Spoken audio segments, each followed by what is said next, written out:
What the hell just happened? Echo, turn studio bright white.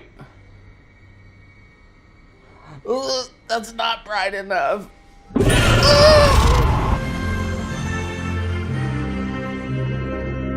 Hey gang, I'm JP and welcome back to Talking the Orville, your number one hub for all things going on in the 25th century. I just saw episode 2 of season 3, New Horizons of the Orville, and wow, you guys, what a second episode we had.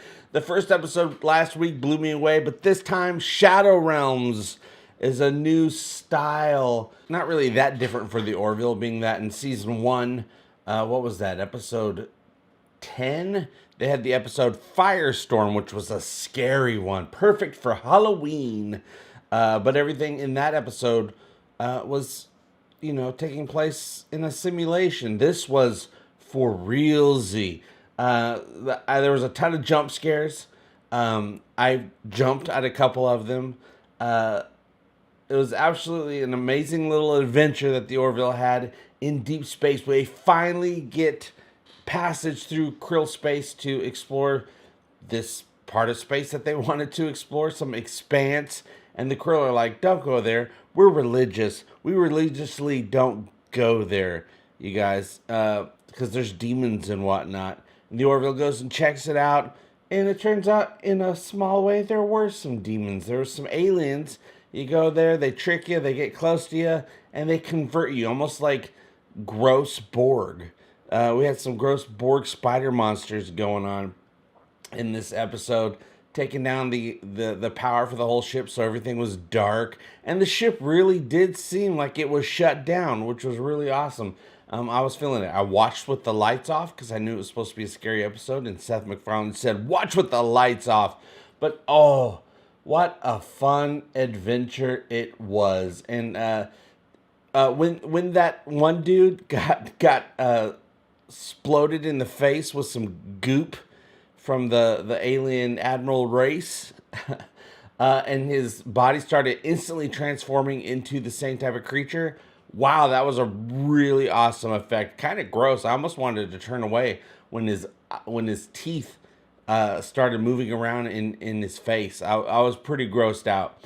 And but I knew that guy was gonna die because I never seen him before. And he's like, "Hey, are you guys okay?" No, we're not okay. There's a monster in here, and you're gonna not be okay either. That's just how TV shows go. Absolutely loved it. I've been reading stuff from you guys that watched it at the same time that I did, was just a couple minutes ago. I made sure I went on Twitter first. You guys are loving this episode. I cannot wait for you guys to check out next week's episode, Mortality Paradox. I've already seen it, and it is one of my favorite episodes. Actually, it is my favorite episode of the Orville series wide, so I can't wait to see what you guys think. But this episode, we find out that Claire used to be married. She had some dude in her house. They were married. So we had a little bit of what could have been a love triangle, like a mean-spirited love triangle, as love triangles are usually depicted on movies and TV shows. But no, this was kind of a nice love triangle, a potential love triangle. Isaac gave no F's. You want to talk about my ex, and she's your ex as well? Sure, go for it, buddy. Get your rocks off. I'm a robot. I'll do what I want or what I don't want.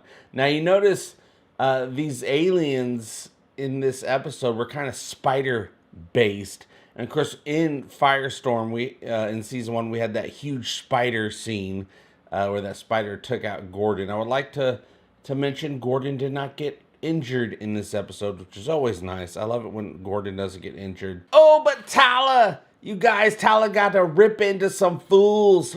Finally, we get to see a Selayan take on more than just doors.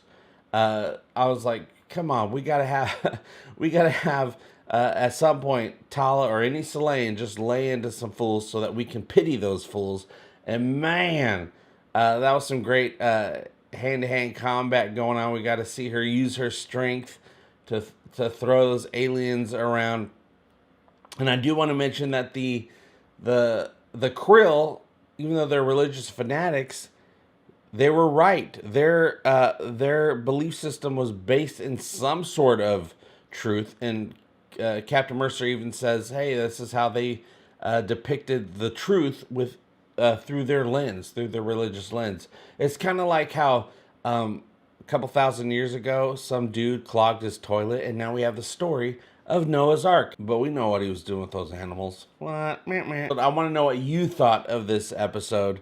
Of course, I'll be going right into working on the big review episode, companion series episode of Talking the Orville for Shadow Realms.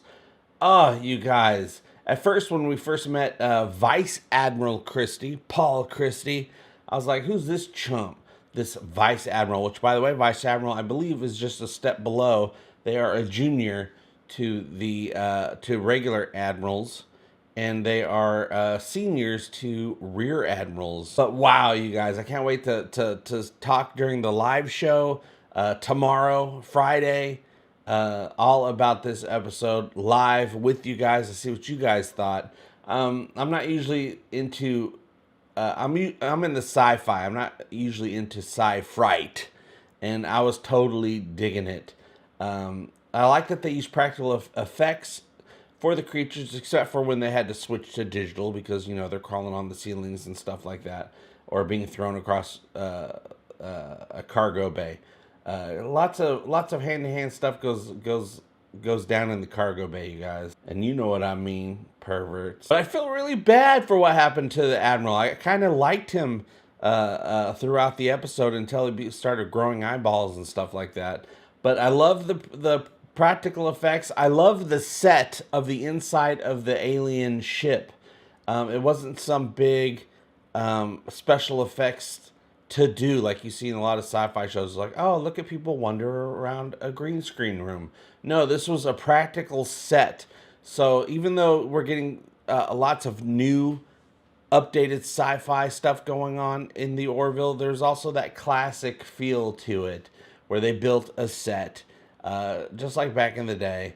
Absolutely loved this episode. But like I said, as much as I love this episode, I cannot wait for you guys to see next week. But let's go ahead, pour some absada on the curb for our homies that ain't here no more. We lost some people.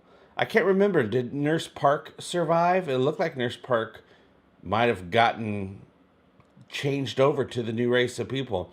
Will we see this race of people again?